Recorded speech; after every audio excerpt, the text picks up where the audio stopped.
ఒక వ్యక్తి ఏం చేస్తుంటే పీఈ తింటాడు అనుకుందాం. ఇప్పుడు పంది పీఈ తింటే ఏమనుకుంటాం, దానికి అలవాటు అనుకుంటాం కదా. అట్లా మనిషిగా పీఈ తింటాడు లొట్టలు వేసుకుంటూ, ఏ ఇబ్బంది పడతాడు. అప్పుడు అవతలకి ఏం ప్రాబ్లం ఏం లేదు.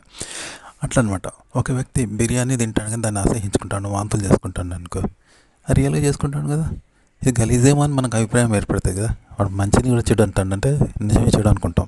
అది చెడును మంచిగా తింటా అంటే మనకేంది అనుకుంటాం కదా.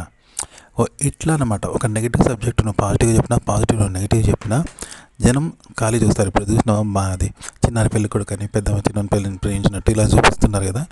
చూపిస్తుంటే మనకైతే పర్సనల్ కాదు కదా, చూస్తారు వాళ్ళ ఇష్టాలని చూస్తాం తప్ప మన పర్సనల్ కాదనమాట.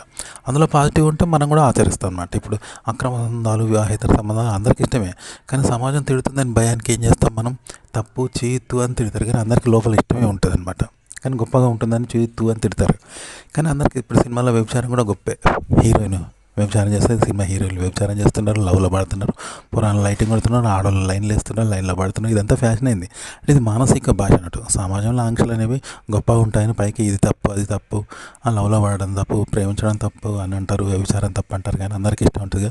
కాబట్టి దాన్ని సినిమాలో చూపెడతారు. చూపెడితే దాన్ని జనం చూస్తున్నారు, యాక్సెస్ చేస్తున్నారు. అది ఫ్యాషన్ అయిపోయింది, బయట కూడా ఆచరిస్తున్నారు. అట్లా అనమాట.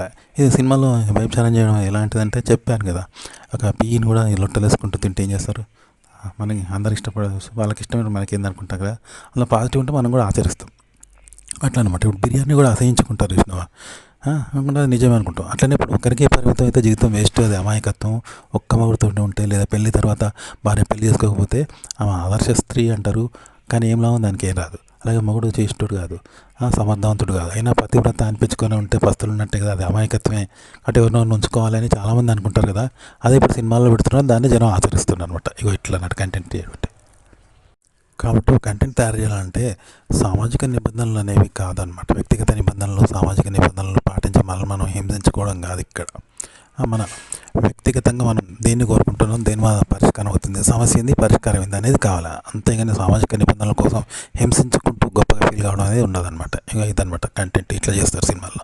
కాబట్టి ఇప్పుడు వ్యభిచారం అనేది ఉన్నది. వ్యభిచారం అనేది వృత్తి అని ప్రోత్సహిస్తున్నారు. అది తెలివి అన్నమాట. గులాబ్ జామ్ ఒక దక్కలంటారు, అట్లా కథలన్నీ ఇట్లా చూపెడతారు. వ్యభిచారాన్ని ప్రోత్సహిస్తున్నారు. పతివ్రతను కూడా అమాయకురాలను చూపిస్తున్నారు అన్నవా. ఎందుకంటే ఒకటి సమర్థవంతుడు కానప్పుడు, లేకుంటే స్త్రీ కోరికలు ఉంటాయి కాబట్టి ఏదో ఎవరినో పట్టుకున్నది, తప్పే ఉన్నది అనే కాడికి వచ్చింది. ఇప్పుడు ఏమంతో పిల్లలు పుడతారు భర్తకు, ఏమంతోటి పోయింది, అనుకోకుండా పిల్లలు పుట్టిల్లు, అయితే ఏంది సాదుకుంటుంది అనే కాడికి వచ్చింది. ఇట్లా అన్నట్టు ఇట్లుంటుంది సినిమాలలో. నయన్నో భయాన్నో సక్సెస్ రావాలి అట్లా అన్నట్టు.